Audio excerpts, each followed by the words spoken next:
He drew a deep breath. "Well, I'm back," he said.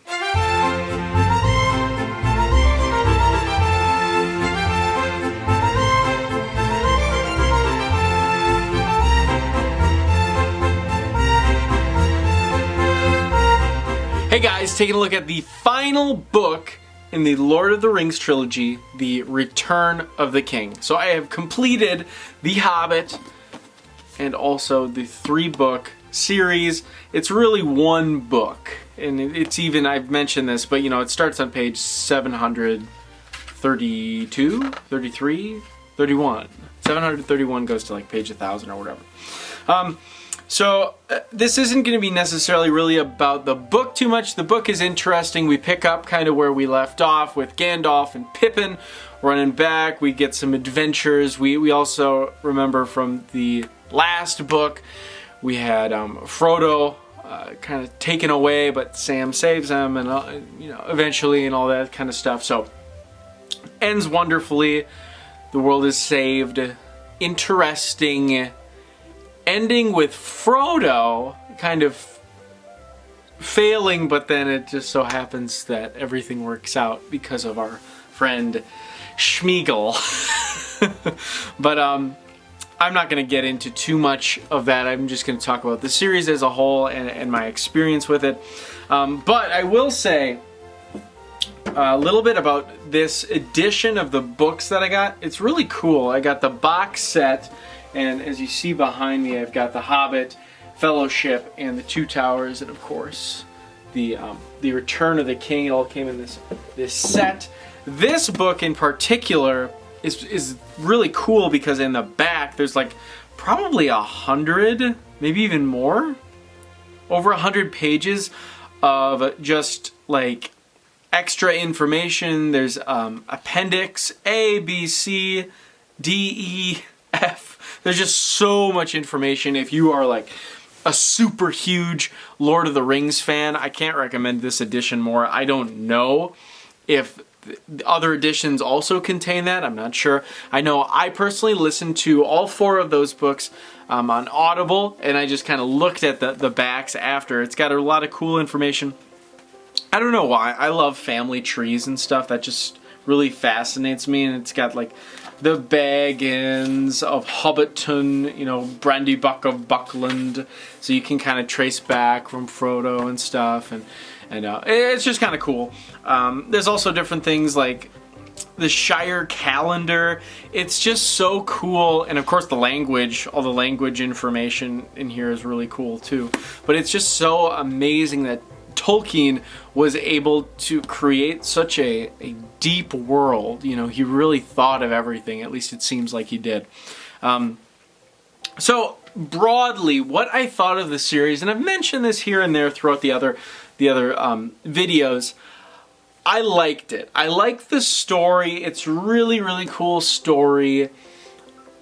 The writing style, I got into it probably like halfway through a Fellowship, but it's still not easy to read. It's not Mistborn.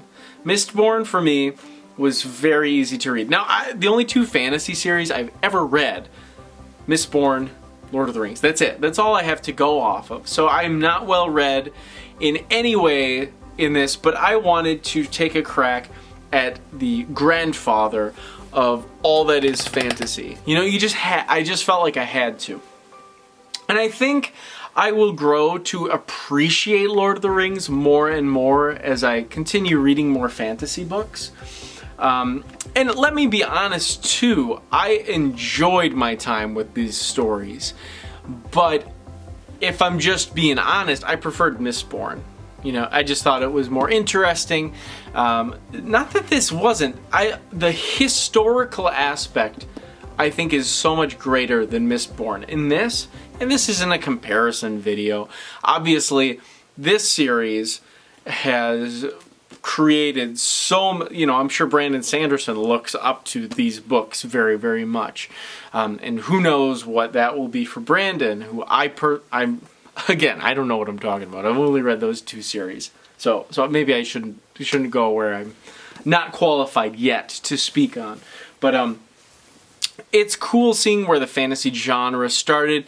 I also just love the fact that this Tolkien world creation, how he created this as a, like, you know, this is the United Kingdom's folklore. You know, this is like Zeus and stuff. Like, this is, and obviously he wasn't like planning that to be, who knows, 2,000 years from now people will be believing this stuff. But you know, it's kind of cool to see what Tolkien envisioned for his project, and how over time this is like thousands and thousands of years ago and emerged into what we have today.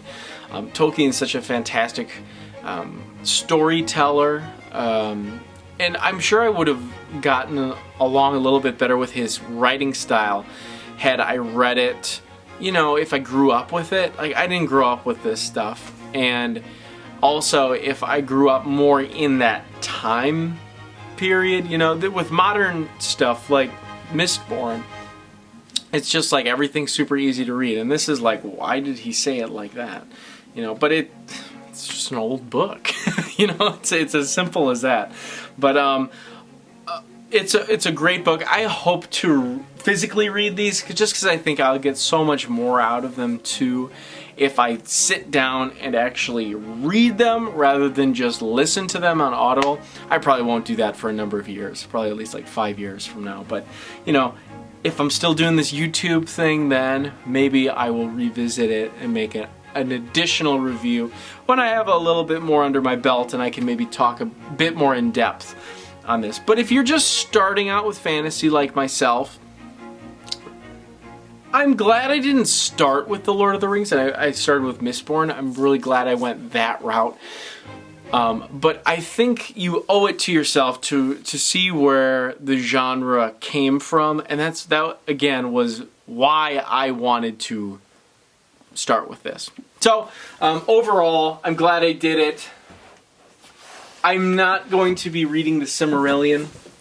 I'm just not. There's other books to read. I'm not going to read anything else by Tolkien, at least for the foreseeable future. But I am glad I read through, you know, The Hobbit, and then of course I will say I much preferred the Lord of the Rings trilogy. It's so cool. Just I could go on and on about it, but if you're a beginner, don't start with it. But maybe, you know, second, third, fourth series, somewhere in there. That's what my recommendation would be. So anyways, thank you so much for watching. If you like the video, thumbs up, subscribe, and hit that bell button. Comment below if you have any suggestions. I'm looking for new series to start. I have no plans of moving into a new fantasy series in the... probably I'll start one in the next year or so, but I'm going to take a little break from fantasy. I try to do more nonfiction books, actually. That's more what I do, but this year especially, I've been getting more into fiction, and I've been having a good time with it. So, anyways, thank you so much for watching, and I will see you on the next one.